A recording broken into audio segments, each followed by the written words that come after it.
आज हम बात करेंगे एक बहुत ही इम्पोर्टेंट टॉपिक पर।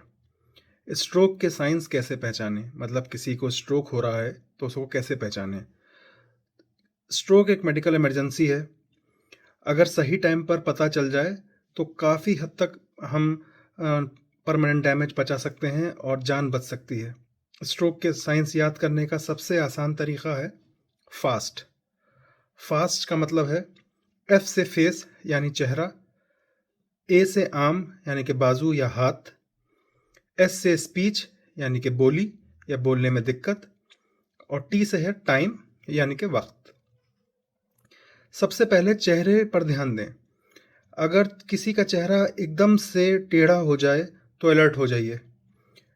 इसका टेस्ट कैसे करें? पेशेंट से कहिए मुस्कुराइए या कुछ बोलिए। अगर वो मुस्कुराते में उसका चेहरा बराबर नहीं मुड़ता, मुस्कुराते वक्त चेहरे का एक साइड नीचे लटक रहा हो या चेहरे का एक साइड बिल्कुल मूव ना कर रहा हो, तो ये एक सीरियस साइन है स्ट्रोक होने का। दूसरा है आर्म यानी कि बाजू या हाथ। अब हाथों की स्ट्रेंथ चेक कीजिए। टेस्ट कैसे करें? पेशेंट से बोलिए दोनों हाथ सीधे सामने उठाओ।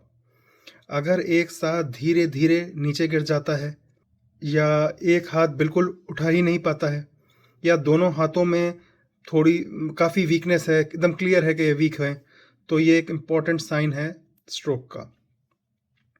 तीसरा साइन एस यानी स्पीच। अब उससे आप कुछ बोलने को कहें। अगर वो बोलते वक्त लड़खड़ाता है या उसके अल्फाज या वर्ड्स साफ साफ नहीं निकल पाते या वो कुछ बोलना चाहता है पर बोल नहीं पाता है, तो ये एक इम्पॉर्टेंट साइन है जिसको हम कहते हैं अफेजिया। आखिरी साइन है टाइम यानी कि वक्त। ये फास्ट टेस्ट का सबसे क्रिटिकल पार्ट है। इसको हम अगले एपिसोड में समझेंगे कि ये इतना क्रिटिकल क्यों है। जिस वक्त स्ट्रोक आए सबसे पहले उस टाइम को याद कर लीजिए या नोट कर लीजिए। ये इसलिए बहुत ज़रूरी है क्योंकि ये टीपीए इंजेक्शन, जो कि क्लॉट तोड़ने वाली मेडिसिन है, वो सिर्फ लिमिटेड टाइम तक दी जा सकती है। ट्रीटमेंट का डिसीजन इसी पर डिपेंड करता है। और एक इम्पॉर्टेंट क्लैरिफिकेशन, सिर्फ चक्कर आना, सिर्फ सर दर्द या सिर्फ फिट आना, ये ज़रूरी नहीं कि ये स्ट्रोक हो। लेकिन फास्ट का कोई भी साइन हो तो समझ जाइए कि ये मेडिकल इमरजेंसी है और आपको सीधे हॉस्पिटल जाना चाहिए।